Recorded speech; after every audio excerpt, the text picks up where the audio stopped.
नमस्कार। मैं अनीता इस कथा पटल पर आप सभी का स्वागत करती हूँ। आपके लिए इस बार लेकर आई हूँ कथा सम्राट प्रेमचंद जी की एक और लोकप्रिय कहानी जिसका शीर्षक है सौत। दोस्तों, स्त्री संवेदनाओं के कुशल चितेरे कहे जाने वाले प्रेमचंद जी ने स्त्री जीवन के सभी पहलुओं पर बहुत ही मार्मिकता से लिखा है। स्त्री के दिलो दिमाग को उसका परिवार किस प्रकार मात्र अपने लाभ और हित के लिए बदलता है, स्त्री किस प्रकार बदलती है, तो आइए सुने स्त्री मनोविज्ञान, प्रेम, त्याग और द्वेष की मार्मिक कहानी सौत। अगर आप इस चैनल पर नए हैं तो आगे बढ़ने से पहले चैनल को सब्सक्राइब करें, शेयर करें और हाँ, कहानी पसंद आने पर लाइक करना ना भूलें। पंडित देवदत्त का विवाह हुए बहुत दिन हुए, पर उनके कोई संतान न हुई। जब तक उनके माँ बाप जीवित थे, तब तक वे उनसे सदा दूसरा विवाह कर लेने के लिए आग्रह किया करते थे, पर वे राजी न हुए। उन्हें अपनी पत्नी गोदावरी से अटल प्रेम था। संतान के होने वाले सुख के निमित्त वे अपना वर्तमान पारिवारिक सुख नष्ट नहीं करना चाहते थे। इसके अतिरिक्त वे कुछ नए विचार के मनुष्य थे। कहा करते कि संतान होने से माँ बाप की जिम्मेदारियां बढ़ जाती हैं। जब तक मनुष्य में यह सामर्थ्य न हो कि वह उसका भली प्रकार से पालन पोषण और शिक्षण आदि कर सके, तब तक उसकी संतान से देश, जाति, समाज और निज का कुछ भी कल्याण नहीं हो सकता। पहले तो कभी कभी बालकों को हंसते खेलते देखकर उनके हृदय पर चोट लगती थी, परंतु अब वे भी शारीरिक व्याधियों से ग्रस्त रहने लगे। अब किस्से कहानियों के बदले धार्मिक ग्रंथों से उनका अधिक मनोरंजन होता था। अब संतान का ख्याल करते ही उन्हें भय सा लगता था। पर गोदावरी इतनी जल्दी निराश होने वाली नहीं थी। पहले तो वह देवी देवता, गंडे, ताबीज, यंत्र मंत्र आदि की शरण लेती रही, परंतु जब उसने देखा कि ये औषधियां कुछ काम नहीं करती, तब वह एक महा औषधि की फिक्र में लगी जो कायाकल्प से कम नहीं थी। उसने महीनों बरसों इसी चिंता सागर में गोते लगाते काटे। दिल को बहुत समझाया, परंतु मन में जो बात समा गई थी वो किसी तरह ना निकली। उसे बड़ा भारी आत्मत्याग करना ही पड़ेगा। शायद पति प्रेम के सदृश अनमोल रत्न भी उसके हाथ से निकल जाए। पर क्या ऐसा हो सकता है? वर्षों तक लगातार जिस प्रेम के वृक्ष की उसने इतनी सेवा की है, क्या वह हवा का एक झोंका भी ना सह सकेगा? गोदावरी ने अंत में अपने प्रबल विचारों के आगे सिर झुका ही दिया। अब सौत का शुभागमन करने के लिए वह तैयार हो गई। पंडित देवदत्त गोदावरी का यह प्रस्ताव सुनकर स्तंभित हो गए। उन्होंने अनुमान किया कि या तो वह प्रेम की परीक्षा कर रही है या मेरे मन की थाह लेना चाहती है। उन्होंने उसकी बात हंसकर टाल दी, पर जब गोदावरी ने गंभीर भाव से कहा, तुम इसे हंसी मत समझो, मैं अपने हृदय से कहती हूँ, संतान का मुंह देखने के लिए मैं सौत से छाती पर मूंग दलवाने के लिए तैयार हूँ। तब तो उनका संदेह जाता रहा। इतने ऊंचे और पवित्र भाव से भरी हुई गोदावरी को उन्होंने गले से लिपटा लिया। वे बोले, मुझसे यह ना होगा, मुझे संतान की अभिलाषा नहीं। गोदावरी ने जोर देकर कहा, तुमको ना हो, मुझे तो है। अगर अपनी खातिर से नहीं तो तुम्हें मेरी खातिर से यह काम करना ही पड़ेगा। पंडित जी सरल स्वभाव के आदमी थे। हामी तो उन्होंने नहीं भरी, पर बार बार कहने से वे कुछ कुछ राजी अवश्य हो गए। उस तरफ से इसी की देर थी। पंडित जी को कुछ भी परिश्रम ना करना पड़ा। गोदावरी की कार्य कुशलता ने सब काम उनके लिए सुलभ कर दिया। उसने इस काम के लिए अपने पास से केवल रुपए ही नहीं निकाले, किंतु अपने गहने और कपड़े भी अर्पण कर दिए। लोक निंदा का भय इस मार्ग में सबसे बड़ा कांटा था। देवदत्त मन में विचार करने लगे कि जब मैं मोर सजाकर चलूंगा तब लोग क्या कहेंगे। मेरे दफ्तर के मित्र मेरी हंसी उड़ाएंगे और मुस्कुराते हुए कटाक्षों से मेरी ओर देखेंगे। उनके वे कटाक्ष छुरी से भी ज्यादा तेज होंगे। उस समय मैं क्या करूंगा? गोदावरी ने अपने गांव में जाकर इस कार्य को आरंभ कर दिया और निर्विघ्न समाप्त कर भी डाला। नई बहू घर में आ गई। उस समय गोदावरी ऐसी प्रसन्न मालूम हुई मानो वह बेटे का ब्याह कर लाई हो। खूब गाती बजाती रही। उसे क्या मालूम कि शीघ्र ही उसे इस गान के बदले रोना पड़ेगा। कई मास बीत गए। गोदावरी अपनी सौत पर इस तरह शासन करती मानो वह उसकी सास हो। तथापि वह यह बात कदापि न भूलती थी कि मैं वास्तव में उसकी सास नहीं हूं। उधर गोमती को अपनी स्थिति का पूरा ख्याल था। इसी कारण सास के शासन की तरह कठोर न होने पर भी गोदावरी का शासन उसे अप्रिय होता था। उसे अपनी छोटी मोटी जरूरतों के लिए भी गोदावरी से कहते संकोच होता था। कुछ दिनों बाद गोदावरी के स्वभाव में एक विशेष परिवर्तन दिखाई देने लगा। वह पंडित जी को घर में आते जाते बड़ी तीव्र दृष्टि से देखने लगी। उसकी स्वाभाविक गंभीरता अब मानो लोप सी हो गई। जरा सी बात भी उसके पेट में अब नहीं पचती। जब पंडित जी दफ्तर से आते तब गोदावरी उनके पास घंटों बैठ गोमती का वृतांत सुनाया करती। वृतांत कथन में बहुत सी ऐसी छोटी मोटी बातें भी होती कि जब कथा समाप्त होती तब पंडित जी के हृदय से बोझ सा उतर जाता। गोदावरी क्यों इतनी मृदुभाषणी हो गई थी, इसका कारण समझना मुश्किल है। शायद अब वह गोमती से डरती थी। उसके सौंदर्य से, उसके जीवन से, उसके लज्जा युक्त नेत्रों से शायद वह अपने को पराभूत समझती। बांध को तोड़कर वह पानी की धारा को मिट्टी के ढेलों से रोकना चाहती थी। एक दिन गोदावरी ने गोमती से मीठा चावल पकाने को कहा। शायद रक्षाबंधन का दिन था। गोमती ने कहा, शक्कर नहीं है। गोदावरी यह सुनते ही विस्मित हो उठी।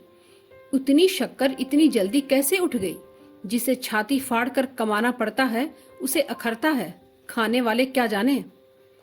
जब पंडित जी दफ्तर से आए तब यह जरा सी बात बड़ा विस्तृत रूप धारण करके उनके कानों में पहुंची। ऐसी ही घटना एक बार फिर हुई। पंडित जी लाल मिर्च बिल्कुल न खाते थे। गोदावरी जब रसोई बनाती थी तब वह लाल मिर्च रसोई घर में लाती ही न थी। गोमती ने एक दिन दाल मसाले के साथ थोड़ी सी लाल मिर्च भी डाल दी। पंडित जी ने दाल कम खाई, पर गोदावरी गोमती के पीछे पड़ गई। ऐंठ कर बोली, ऐसी जीभ जल क्यों नहीं जाती? पंडित जी बड़े सीधे आदमी थे। दफ्तर से आए, खाना खाया, पढ़कर सो रहे। वे एक साप्ताहिक पत्र मंगाते थे, कभी कभी जिस पत्र को महीनों खोलने की नौबत ही नहीं आती थी। जिस काम में जरा भी कष्ट या परिश्रम होता उससे वे कोसों दूर भागते थे। कभी उनके दफ्तर में थिएटर के पास मुफ्त मिला करते थे, पर पंडित जी ने उनसे कभी काम नहीं लिया और लोग उनसे मांगकर ले जाया करते। रामलीला या कोई मेला तो उन्होंने शायद नौकरी करने के बाद फिर कभी देखा ही नहीं। गोदावरी उनकी प्रकृति का परिचय अच्छी तरह पा चुकी थी। पंडित जी भी प्रत्येक विषय में गोदावरी के मतानुसार चलने में अपनी कुशल समझते थे। परंतु रुई सी मुलायम वस्तु भी दबकर कठोर हो जाती है। पंडित जी को यह आठों पहर की चहचह सुन सुनकर कभी कभी मन में झुंझलाहट होती। इच्छा शक्ति जो इतने दिनों तक बेकार पड़ी रहने से निर्बल सी हो गई थी, अब कुछ सजीव सी होने लगी थी। पंडित जी यह मानते थे कि गोदावरी ने सौत को घर लाने में बड़ा भारी त्याग किया है। उसका यह त्याग अलौकिक कहा जा सकता है, परंतु उसके त्याग का भार जो कुछ है वह मुझ पर है। गोमती पर उसका क्या एहसान?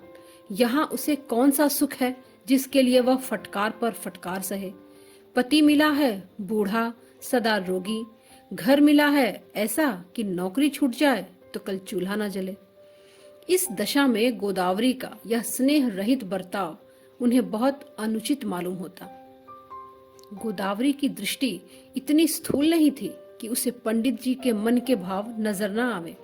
उनके मन में जो विचार उत्पन्न होते वे सब गोदावरी को उनके मुख पर अंकित से दिखाई पड़ते।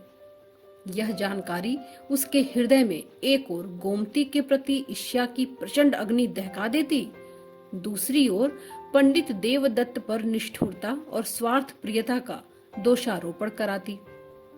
फल यह हुआ कि मनोमालिन्य दिन दिन बढ़ता ही गया। गोदावरी ने धीरे धीरे पंडित जी से गोमती की बातचीत करनी छोड़ दी। मानो उसके निकट गोमती घर में थी ही नहीं, न उसके खाने पीने की सुधि लेती, न कपड़े लत्ते की। एक बार कई दिनों तक उसे जलपान के लिए कुछ भी न मिला। पंडित जी तो आलसी जीव थे ही, वे इन अत्याचारों को देखा करते, पर अपने शांति सागर में घोर उपद्रव मच जाने की भय से किसी से कुछ न कहते। हालांकि इस छिछले अन्याय ने उनकी महती सहन शक्ति को भी मथ डाला। एक दिन उन्होंने गोदावरी से डरते डरते कहा, क्या आजकल जलपान के लिए मिठाई विठाई नहीं आती? गोदावरी ने क्रुद्ध होकर जवाब दिया, तुम लाते ही नहीं तो आए कहां से? मेरे कोई नौकर बैठा है? देवदत्त को गोदावरी के ये कठोर वचन तीर से लगे। आज तक गोदावरी ने उनसे ऐसी रोषपूर्ण बात कभी न की थी। वे बोले, धीरे बोलो, झुंझलाने की तो कोई बात नहीं है। गोदावरी ने आंखें नीची करके कहा, मुझे तो जैसा आता है वैसे बोलती हूँ, दूसरों की सी मधुर बोली कहां से लाऊं? देवदत्त ने जरा गर्म होकर कहा, आजकल मुझे तुम्हारे मिजाज का कुछ रंग ही नहीं मालूम होता, बात बात पर उलझती रहती हो। गोदावरी का चेहरा क्रोधाग्नि से लाल हो गया। बैठी थी खड़ी हो गई, उसके होठ फड़कने लगे। बोली, मेरी कोई बात तुमको क्यों अच्छी लगेगी? अब मैं सिर से पैर तक दोषों से भरी हुई हूँ। अब और लोग तुम्हारे मन का काम करेंगे, मुझसे नहीं हो सकता। यह लो संदूक की कुंजी, अपने रुपए पैसे संभालो। रोज रोज की झंझट मेरे मान की नहीं। जब तक निभा निभाया, अब नहीं निभ सकता। पंडित देवदत्त मानो मूर्छित हो गए। जिस शांति भंग का उन्हें भय था, उसने अत्यंत भयंकर रूप धारण करके घर में प्रवेश किया। कुछ भी न बोल सके। इस समय उनके अधिक बोलने से बात बढ़ जाने का भय था। वह बाहर चले आए और सोचने लगे कि मैंने गोदावरी के साथ कौन सा अनुचित व्यवहार किया है। उनके ध्यान में आया कि गोदावरी के हाथ से निकलकर घर का प्रबंध कैसे हो सकेगा। इस थोड़ी सी आमदनी में वह न जाने किस प्रकार काम चलाती थी, क्या क्या उपाय करती थी। अब न जाने नारायण कैसे पार लगावेंगे। उसे मनाना पड़ेगा, और हो ही क्या सकता है। गोमती भला क्या कर सकती है? सारा बोझ मेरे ही सिर पड़ेगा। मानेगी तो, पर मुश्किल से। परंतु पंडित जी की ये शुभकामनाएं निष्फल हुई। संदूक की कुंजी विषैली नागिन की तरह वहीं आंगन में ज्यों की त्यों 3 दिन तक पड़ी रही। किसी को उसके निकट जाने का साहस न हुआ। चौथे दिन पंडित जी ने मानो जान पर खेलकर उस कुंजी को उठा लिया। उस समय उन्हें ऐसा मालूम हुआ मानो किसी ने उनके सिर पर पहाड़ उठाकर रख दिया। आलसी आदमियों को अपने नियमित मार्ग से तिल भर भी हटना बड़ा कठिन मालूम होता है। यद्यपि पंडित जी जानते थे कि मैं अपने दफ्तर के कारण इस कार्य को संभालने में असमर्थ हूँ, तथापि उनसे इतनी ढिठाई न हो सकी कि कुंजी गोमती को दें। पर यह केवल दिखावा ही था। कुंजी उन्हीं के पास रहती, काम सब गोमती को करना पड़ता था। इस प्रकार गृहस्थी के शासन का अंतिम साधन भी गोदावरी के हाथ से निकल गया। गृहिणी के नाम के साथ जो मर्यादा और सम्मान था, वह भी गोदावरी के पास से उसी कुंजी के साथ चला गया। देखते देखते घर की महरी और पड़ोस की स्त्रियों के बर्ताव में भी अंतर पड़ गया। गोदावरी अब पदच्युत रानी की तरह थी। उसका अधिकार अब केवल दूसरों की सहानुभूति पर ही रह गया था। गृहस्थी के कामकाज में परिवर्तन होते ही गोदावरी के स्वभाव में भी शोकजनक परिवर्तन हो गया। ईर्ष्या मन में रहने वाली वस्तु नहीं है। आठों पहर पास पड़ोस के घरों में यही चर्चा होने लगी। देखा दुनिया कैसे मतलब की है। बेचारी ने लड़ झगड़ कर ब्याह कराया, जानबूझकर अपने पैरों पर कुल्हाड़ी मारी, यहाँ तक कि अपने गहने कपड़े तक उतार दिए। पर अब रोते रोते उसका आंचल भीगता है। सौत तो सौत है, पति ने भी आंखों से गिरा दिया। बस अब दासी की तरह घर में पड़ी पड़ी पेट जिलाया करे। यह जीना भी कोई जीना है? ये सहानुभूतिपूर्ण बात सुनकर गोदावरी की ईर्ष्या अग्नि और भी प्रबल होती जाती। इसे इतना न सोचता था कि वह मौखिक संवेदनाएं अधिकांश उस मनोविकार से पैदा हुई हैं जिससे मनुष्यों को हानि और दुख पर हंसने में विशेष आनंद आता है। गोदावरी को जिस बात का पूर्ण विश्वास और पंडित जी को जिसका बड़ा भय था, वह न हुआ। घर के कामकाज में कोई विघ्न बाधा, कोई रुकावट ना पड़ी। हाँ, अनुभव न होने के कारण पंडित जी का प्रबंध गोदावरी के प्रबंध जैसा अच्छा न था। कुछ खर्च ज्यादा पड़ जाता था, पर काम भली भांति चल जाता था। हाँ, गोदावरी को गोमती के सभी काम दोषपूर्ण दिखाई देते। ईर्ष्या में अग्नि है, पर अग्नि का गुण उसमें नहीं। वह हृदय को फैलाने के बदले और संकीर्ण कर देती है। अब घर में कुछ हानि हो जाने से गोदावरी को दुख के बदले आनंद होता। बरसात के दिन थे। कई दिन तक सूर्य नारायण के दर्शन न हुए। संदूक में रखे हुए कपड़ों में फफूंदी लग गई। तेल के अचार बिगड़ गए। गोदावरी को यह सब देखकर रत्ती भर भी दुख न हुआ। हाँ, दो चार जली कटी सुनाने का अवसर मिल गया। मालकिन बनना आता है या मालकिन का काम करना भी। पंडित देवदत्त की प्रकृति में भी नया रंग नजर आने लगा। जब तक गोदावरी अपनी कार्यपरायणता से घर का सारा बोझ संभाले थी, तब तक उनको कभी किसी चीज की कमी नहीं खली। यहाँ तक कि शाक भाजी के लिए भी उन्हें बाजार नहीं जाना पड़ा। पर अब गोदावरी उन्हें दिन में कई कई बार बाजार दौड़ते देखती। गृहस्थी का प्रबंध ठीक न रहने से बहुधा जरूरी चीजों के लिए बाजार एन वक्त पर जाना पड़ता। गोदावरी यह कौतुक देखती और सुना सुना कर कहती, यही महाराज हैं कि एक तिनका उठाने के लिए भी ना उठते थे। अब देखती हूँ दिन में 10 दफे बाजार में ही खड़े रहते हैं।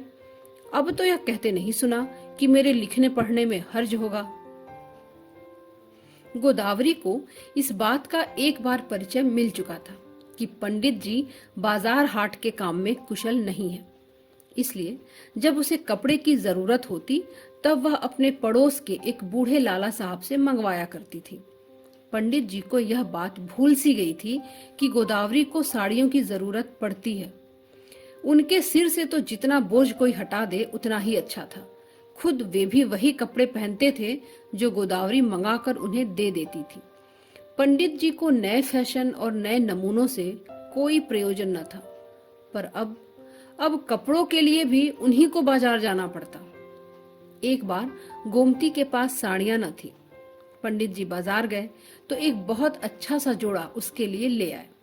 बजाज ने मनमाने दाम लिए। उधार सौदा लाने में पंडित जी जरा भी आगा पीछा न करते थे। गोमती ने वह जोड़ा गोदावरी को दिखाया। गोदावरी ने देखा और मुंह फेर कर रुखाई से बोली, भला तुमने उन्हें कपड़े लाना तो सिखा दिया। मुझे तो 16 बरस बीत गए, उनके हाथ का लाया हुआ एक कपड़ा स्वप्न में भी पहनना नसीब नहीं हुआ। ऐसी घटनाएं गोदावरी की ईर्ष्या अग्नि को और भी प्रज्वलित करती। जब तक उसे यह विश्वास था कि पंडित जी स्वभाव से ही रूखे हैं, तब तक उसे संतोष था। परंतु अब उनकी ये नई नई तरंगे देखकर उसे मालूम हुआ कि जिस प्रेम को मैं सैकड़ों यत्न करके भी न पा सकी, उसे इस रमणी ने केवल अपने यौवन से जीत लिया। उसे अब निश्चय हुआ कि मैं जिसे सच्चा प्रेम समझ रही थी, वह वास्तव में कपटपूर्ण था, निरा स्वार्थ। दैव योग से इन्हीं दिनों गोमती बीमार पड़ी। उसमें उठने बैठने की भी शक्ति ना रही। गोदावरी रसोई बनाने लगी, पर उसे इसका निश्चय नहीं था कि गोमती वास्तव में बीमार है। उसे यही ख्याल था कि मुझसे खाना पकवाने के लिए ही दोनों प्राणियों ने यह स्वांग रचा है। पड़ोस की स्त्रियों से कहती कि लौंडी बनने में इतनी ही कसर थी, वह भी पूरी हो गई। पंडित जी को आजकल खाना खाते वक्त भागम भाग सी पड़ जाती है। वे न जाने क्यों गोदावरी से एकांत में बातचीत करते डरते हैं। न मालूम कैसी कठोर और हृदय विदारक बातें सुनने लगे। इसलिए खाना खाते वक्त वे डरते थे कि कहीं उस भयंकर समय का आगमन न हो जाए। गोदावरी अपने तीव्र नेत्रों से उनके मन के भाव ताड़ जाती, पर मन ही मन ऐंठ कर रह जाती थी। एक दिन उससे ना रहा गया। बोली, क्या मुझसे बोलने की भी मनाही कर दी गई है? देखती हूँ कहीं कहीं तो रात रात भर बातों के तार नहीं टूटते, पर मेरे सामने मुंह खोलने की भी कसम खाई है। घर का रंग ढंग देखते हो ना, अब तो काम तुम्हारी इच्छानुसार चल रहा है ना? पंडित जी ने सिर नीचा किए हुए उत्तर दिया, जैसे चलता है वैसे चलता है। उस फिक्र से क्या अपनी जान दे दूं? जब तुम चाहती हो कि घर मिट्टी में मिल जाए, तब फिर मेरा क्या वश है? इस पर गोदावरी ने बड़े कठोर वचन कहे। बात बढ़ गई। पंडित जी चौके पर से उठ आए। गोदावरी ने कसम दिलाकर उन्हें बिठाना चाहा, पर वे वहां क्षण भर भी न रुके। तब उसने भी रसोई उठा दी। सारे घर को उपवास करना पड़ा। गोमती में एक विचित्रता यह थी कि वह कड़ी से कड़ी बात सहन कर सकती थी, पर भूख सहन करना उसके लिए बड़ा कठिन था। इसलिए कोई व्रत भी नहीं रखती थी। हाँ, कहने सुनने को जन्माष्टमी रख लेती थी, पर आजकल बीमारी के कारण उसे और भी भूख लगती थी। जब उसने देखा कि दोपहर होने को आई और भोजन मिलने के कोई लक्षण नहीं, तब विवश होकर बाजार से मिठाई मंगाई। संभव है उसने गोदावरी को जलाने के लिए ही खेल खेला हो, क्योंकि कोई भी एक वक्त खाना न खाने से मर नहीं जाता। गोदावरी के सिर से पैर तक आग लग गई। उसने भी तुरंत मिठाइयां मंगवाई। कई बरस के बाद आज उसने पेट भर मिठाई खाई। जो गोदावरी दोपहर के पहले मुंह में पानी न डालती थी, वही अब प्रातः काल ही कुछ जलपान किए बिना नहीं रह सकती। सिर में वह हमेशा तेल डालती थी, पर अब तेल से उसके सिर में पीड़ा होने लगती। पान खाने का उसे नया व्यसन लग गया। ईश्या ने उसे नई नवेली बहू बना दिया। जन्माष्टमी का शुभ दिन आया। पंडित जी का स्वाभाविक आलस्य इन 2-3 दिनों के लिए गायब हो जाता था। बड़े उत्साह से झांकी बनाने में लग जाते। गोदावरी यह व्रत बिना जल के रखती थी, और पंडित जी तो कृष्ण के उपासक ही थे। अब उनके अनुरोध से गोमती ने निर्जल व्रत रखने का साहस किया, पर उसे बड़ा आश्चर्य हुआ जब महरी ने आकर उससे कहा, बड़ी बहू निर्जल नहीं रहेंगी, अब उनके लिए फलाहार मंगा दो। संध्या समय गोदावरी ने मंदिर जाने के लिए इक्के की फरमाइश की। गोमती को यह फरमाइश बुरी मालूम हुई। आज के दिन इक्को का किराया बहुत बढ़ जाता था, मंदिर भी कुछ दूर नहीं था। इससे वह चिढ़कर बोली, व्यर्थ रुपया क्यों फेंका जाए, मंदिर कौन बड़ी दूर है, पांव पांव क्यों नहीं चली जाती। हुक्म चला देना तो सहज है, अखरता उसे है जो बैल की तरह कमाता है। 3 साल पहले गोमती ने इसी तरह की बातें गोदावरी के मुंह से सुनी थी। आज गोदावरी को भी गोमती के मुंह से सुनना पड़ा। समय की गति। इन दिनों गोदावरी बड़े उदासीन भाव से खाना बनाती है। पंडित जी के पथ्यापथ्य के विषय में भी अब उसे पहले किसी चिंता न थी।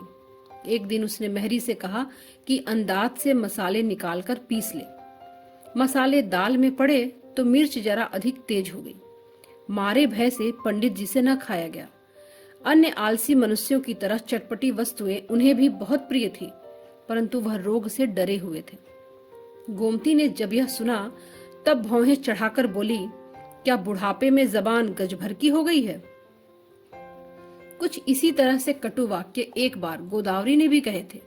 आज उसकी बारी सुनने की थी। आज गोदावरी गंगा से गले मिलने आई है। 3 साल हुए वह वर और वधू को लेकर गंगा जी को पुष्प और दूध चढ़ाने गई थी। आज वह अपने प्राण समर्पण करने आई है। आज वह गंगा जी की आनंदमयी लहरों में विश्राम करना चाहती है। गोदावरी को अब उस घर में एक क्षण भी रहना दुस्सह हो गया था। जिस घर में रानी बनकर रही, उसी में चेरी बनकर रहना उस जैसी सगर्वा स्त्री के लिए असंभव था। अब इस घर में गोदावरी का स्नेह उस पुरानी रस्सी की तरह था जो बराबर गांठ देने पर भी कहीं न कहीं से टूट ही जाती है। उसे गंगा जी की शरण लेने के सिवाय और कोई उपाय न सूझता था। कई दिन हुए उसके मुंह से बार बार जान देने की धमकी सुन पंडित जी खिजलाकर बोल उठे थे, तुम किसी तरह मर भी तो जाती। गोदावरी उन विष भरे शब्दों को अब तक न भूली थी। चुभने वाली बातें उसको कभी न भूलती थी। आज गोमती ने भी वही बातें कही। यद्यपि उसने बहुत कुछ सहन करने के पीछे कठोर बातें कही थी, तथापि गोदावरी को अपनी बातें तो भूल सी गई थी। केवल गोमती और पंडित जी के वाक्य ही उसके कानों में गूंज रहे थे। पंडित जी ने उसे डांटा तक नहीं, मुझ पर ऐसा घोर अन्याय और वे मुंह तक न खोले। आज सब लोगों के सो जाने पर गोदावरी घर से बाहर निकली। आकाश में काली घटाएं छाई हुई थी। वर्षा की झड़ी लग रही थी। उधर उसके नेत्रों से भी आंसुओं की धारा बह रही थी। प्रेम का बंधन कितना कोमल है और दृढ़ भी कितना। कोमल है अपमान के सामने, दृढ़ है वियोग के सामने। गोदावरी चौखट पर खड़ी खड़ी घंटों रोती रही। कितनी ही पिछली बातें उसे याद आती थी। कभी यहाँ उसके लिए प्रेम भी था, मान भी था, जीवन का सुख भी था। शीघ्र ही पंडित जी के उसे कठोर शब्द भी याद आ गए। आंखों से फिर पानी की धारा बहने लगी। इस समय यदि पंडित देवदत्त नंगे सिर नंगे पांव पानी में भीगते दौड़ते आते और गोदावरी के कंपित हाथों को पकड़कर अपने धड़कते हुए हृदय से लगाकर कहते, प्रिय, इससे अधिक और उनके मुंह से कुछ भी ना निकलता, तो भी क्या गोदावरी अपने विचारों पर स्थिर रह सकती थी? रात को गंगा की लहरों की गरज बड़ी भयानक मालूम होती थी। साथ ही जब बिजली तड़प जाती तब उसकी उछलती हुई लहरें प्रकाश से उज्जवल हो जाती थी, मानो प्रकाश उन्मत्त हाथी का रूप धारण कर किलोले कर रहा हो। जीवन संग्राम का एक विशाल दृश्य आंखों के सामने आ रहा था। गोदावरी के हृदय में भी इस समय विचार की अनेक लहरें बड़े वेग से उठती, आपस में टकराती और ऐंठती हुई लोप हो जाती थी। कहाँ? अंधकार में। क्या यह गरजने उमड़ने वाली गंगा गोदावरी को शांति प्रदान कर सकती है? उसकी लहरों में सुधा सम मधुर ध्वनि नहीं है और न उसमें करुणा का विकास ही है। इस समय उदंडता और निर्दयता की भीषण मूर्ति धारण किए हुए है। गोदावरी किनारे बैठी क्या सोच रही थी, कौन कह सकता है? क्या अब उसे यह खटका नहीं लगा था कि पंडित देवदत्त आते न होंगे? प्रेम का बंधन कितना मजबूत होता है। उसी अंधकार में ईर्ष्या, निष्ठुरता और नैराश्य की सताई हुई वह अबला गंगा की गोद में गिर पड़ी। लहरें झपटी और उसे निगल गई। सवेरा हुआ। गोदावरी घर में नहीं थी। उसकी चारपाई पर यह पत्र पड़ा हुआ था। स्वामिन, संसार में सिवाय आपके मेरा और कौन स्नेही था। मैंने अपना सर्वस्व आपके सुख की भेंट कर दिया। अब आपका सुख इसी में है कि मैं इस संसार से लोप हो जाऊं। इसलिए ये प्राण आपकी भेंट है। मुझसे जो कुछ अपराध हुए हों क्षमा कीजिएगा। ईश्वर सदा आपको सुखी रखे। पंडित जी इस पत्र को देखते ही मूर्छित होकर गिर पड़े। गोमती भी रोने लगी। पर क्या वे इसके विलाप के आंसू थे? दोस्तों, आशा करती हूं कि कहानी आप सभी को पसंद आई होगी। कहानी सुनने के लिए आप सभी का बहुत बहुत शुक्रिया।